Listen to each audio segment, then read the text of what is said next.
How do I differentiate learning? Okay, now don't panic.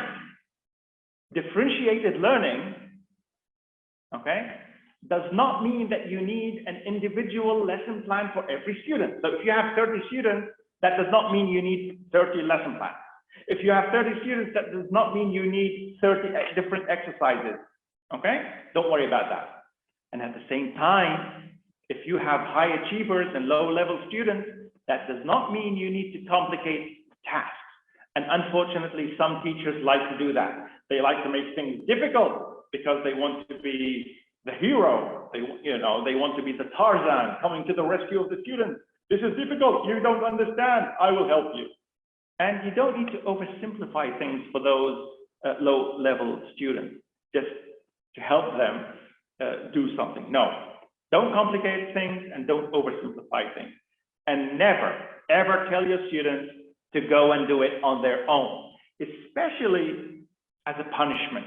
If your students are misbehaving, don't say, okay, I'm not going to tell you the lesson. I'm not going to give the lesson. Go and do this by yourself. No, that's not called differentiated learning. That doesn't work like that. However, differentiated learning is, and this is important, the teachers must have high expectations for all students, not just for the high achievers and not just for the students who are taking private lessons with the teachers. No, you need to have high expectations for all students, the high achievers, the moderate achievers, average, and the low level, okay? In order for you to be fair with everyone. And you need to try to adjust the core content. I know, unfortunately, in Syria, we have one book fits all levels, and that's too bad.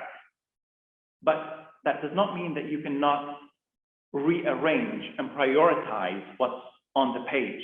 You don't need to follow the same, the organization, 1, 2, 3, 4. Sometimes it can help to do exercise 4 before exercise 1, or exercise 10 before exercise 2. And sometimes it can help to start with the last page before the first page.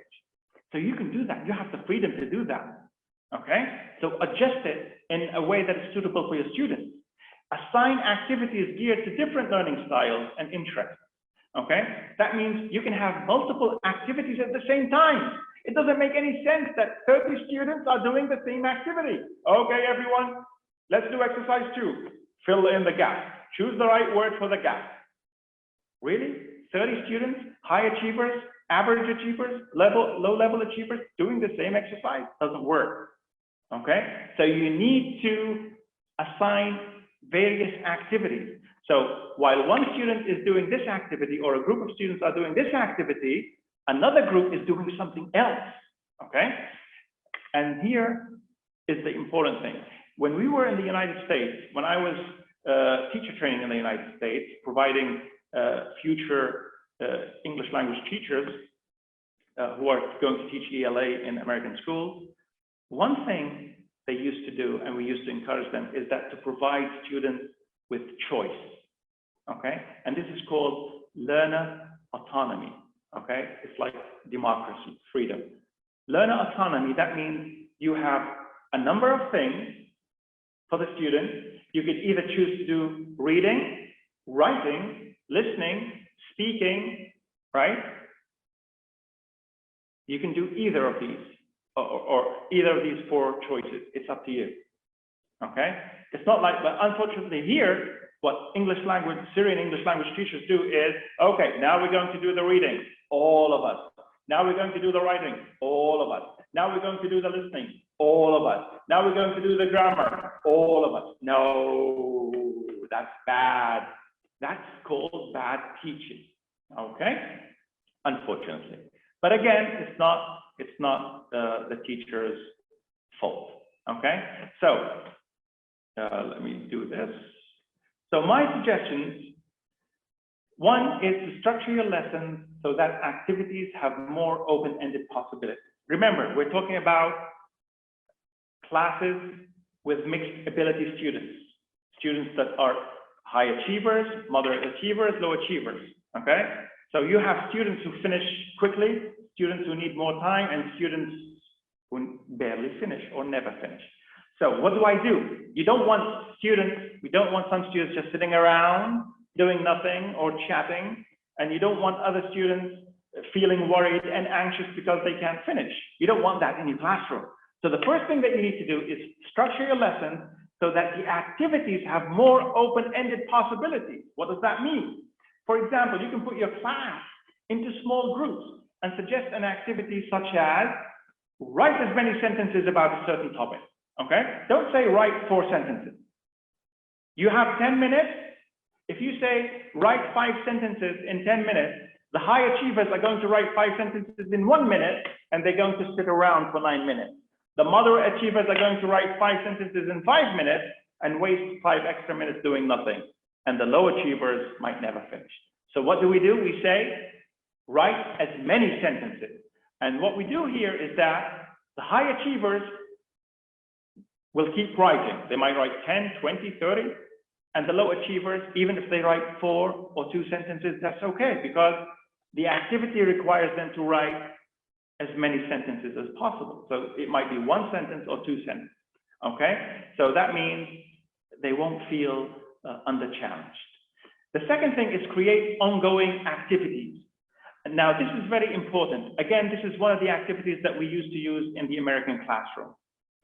So students finish the required activity, and then what?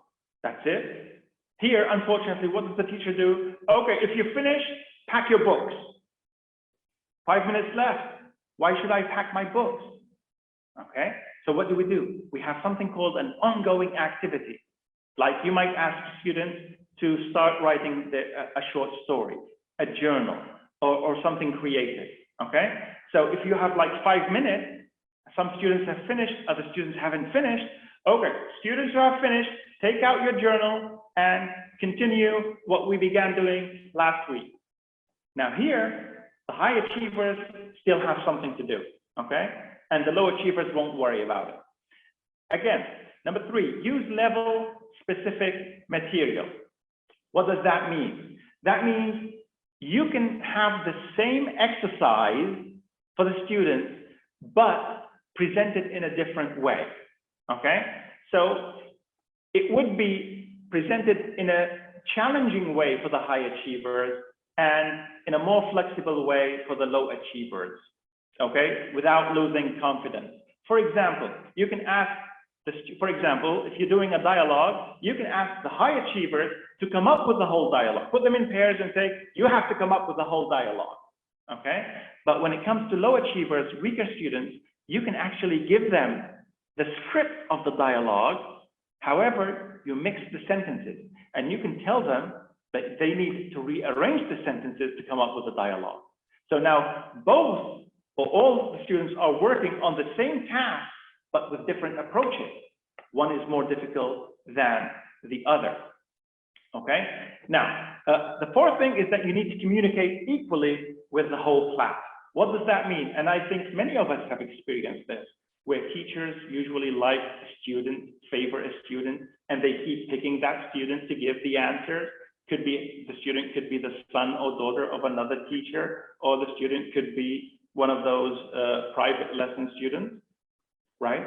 And that creates inequality in the class. You need to rotate. Rotate. Don't go choosing the same student.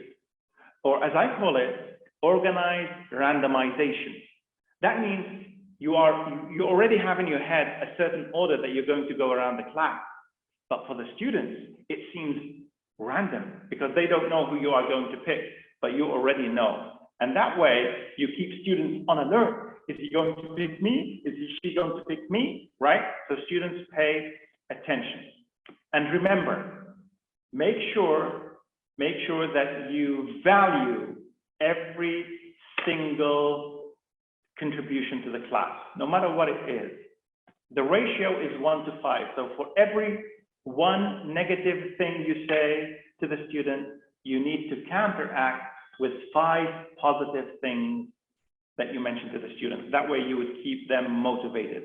And then the last one is use positive pair work. Positive pair work means to pair students, stronger students with weaker students. So stronger students would feel that, I'm needed. The teacher needs my help to assist my classmate. And the weaker student will receive one-to-one help from that student. However, never ever make that obvious. Don't tell them, Tom, you are a strong reader. Work with Ben. He is a slow reader. No, never do that. Just say, Tom, Ben, please work together. That's it. Okay? And of course, there are many things that you could easily do.